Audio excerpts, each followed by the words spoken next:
Ema, podjetje, ki med drugim razvija sledilno napravo v nautiki. Okoli 4000 ladij po svetovnih morjih je opremljeno prav z njihovim izdelkom, ki prek satelitskega prenosa podatkov sporoča, kaj ladje počnejo, za ribiške denimo ali lovijo na zakonit in ekološki način. To je podjetje s celim naborom služb, ki jih do pred kratkim sploh nismo poznali. Na vhodu ni receptorja, svoj obisk na tablici zabeležimo sami. Sami ustvarimo neka hibridna, interdisciplinarna mesta. Ta znanja so toliko širša in toliko bolj prepletena, da je ugodno, da najdemo še nova imena. Pred časom so denimo iskali geomatika, torej delavca, ki bi obvladal tako informatiko kot geologijo. Mi smo iskali že geomatika, ko še v šolah niso niti pomislili, da bi združili enega geologa pa informatika skupaj. Ste ga našli? Žal, neke približke smo imeli, ampak ne, nismo ga našli. Zoran Špec je vodja razvoja programskih aplikacij.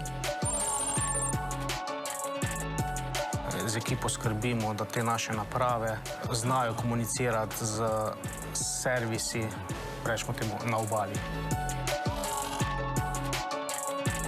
Formalna izobrazba da zgolj orodja, s katerimi potem se pripravljamo na poklice v prihodnosti. Se pravi, če govorimo to konkretno, to, kar mi počnemo, so to orodja v smislu poznavanja matematike, poznavanja statistike, poznavanja programiranja.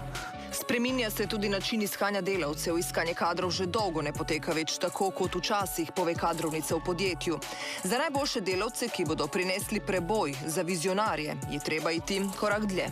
Ni več objaviš oglas in počakaš, da se prijavi 50, ne vem, ali pa 10 kandidatov, pa naredi selekcijski postopek. Tega pač enostavno ni. Komunikacije so čisto na drugem nivoju. Ponavadi želiš osebni stik s človekom, uporabiš strokovne revije, strokovne kadrovske sejme, uporabiš poznanstva, ki jih imajo naši zaposleni. Nekatera podjetja, ki že zdaj stremijo k sodobnim pristopom, so to že začela uveljavljati. Mlade generacije so drugačne in treba jim je prisluhniti, spremeniti delovne pogoje, pravijo. Le tako lahko pričakujemo, da bodo učinkoviti.